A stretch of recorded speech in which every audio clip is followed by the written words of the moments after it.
Salut les apprentis photographes. Aujourd'hui on va faire un exercice photo ensemble, on va aller photographier des inconnus dans la rue.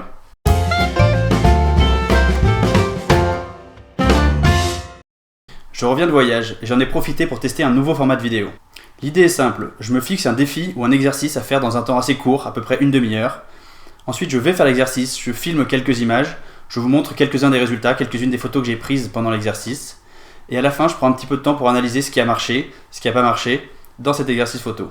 J'en profiterai aussi pour vous donner des petites astuces et des petits retours d'expérience pour que vous puissiez faire l'exercice à votre tour et progresser en photo.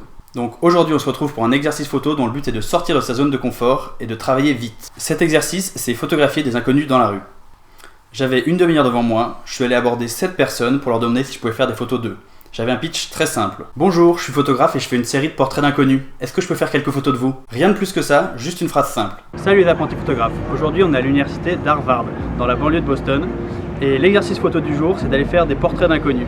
Donc pour sortir un peu de ma zone de confort, je vais aborder les inconnus dans la rue et je vais leur demander si je peux les prendre en photo. C'est parti!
Alors première chose, 6 des 7 personnes que j'ai abordées m'ont dit oui, pas de problème, tu peux prendre des photos de nous.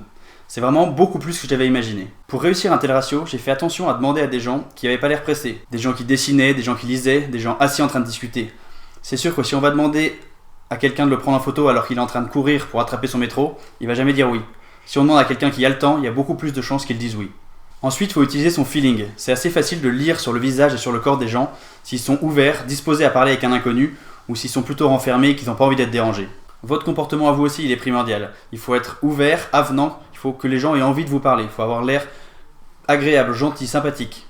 Quand quelqu'un vous dit oui, c'est chouette, vous prenez les photos. Quand quelqu'un vous dit non, ça peut être un petit peu difficile, on a l'impression qu'on est rejeté. Alors une petite astuce, ne finissez pas l'exercice sur un non.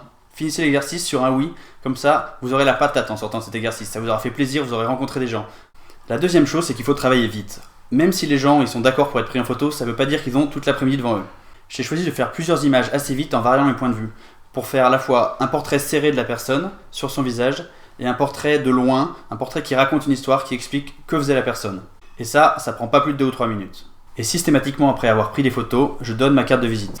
Comme ça j'explique aux gens que s'ils sont intéressés, ils peuvent m'envoyer un mail et je leur envoie les photos gratuitement. Et presque tout le monde dit oui, parce que tout le monde adore avoir des photos de soi. J'avais prévu de parler des aspects négatifs de cet exercice, mais très franchement j'en vois pas vraiment. Alors on peut dire qu'à cause de la précipitation j'ai raté 2 ou 3 photos, mais globalement je suis assez content de ce que j'ai produit. À moi cet exercice il m'a appris plusieurs trucs. Déjà petit 1, il m'a rappelé pourquoi j'aimais la photo. Alors il y a plein d'autres bonnes raisons d'aimer la photo, mais une des raisons qui fait que j'aime la photo, c'est que c'est un super moyen d'aller vers les gens. Ça fait faire des vraiment super rencontres. Petit 2, ça apprend à aller vraiment à l'essentiel. On a à peu près 2 minutes pour faire une photo d'un sujet, le mettre à l'aise et produire une image qui raconte une histoire. Et savoir travailler vite, c'est vraiment une qualité pour un photographe. Et petit 3, cet exercice il m'a poussé à sortir de ma zone de confort. Il faut savoir que moi je suis un grand timide, et là je suis content de ce que j'ai fait, je suis content des photos que j'ai faites, et je ne serais pas allé les faire si je m'étais pas un petit peu forcé, donc cet exercice m'a permis ça. Pour toutes ces raisons, je vous encourage vraiment à essayer. C'est pas facile, prenez votre courage à 2 mains, prenez votre appareil photo dans la 3e main, du coup si vous avez déjà pris votre courage à 2 mains, et sortez faire des photos, demandez aux gens, essayez, vous verrez, vous le regretterez pas.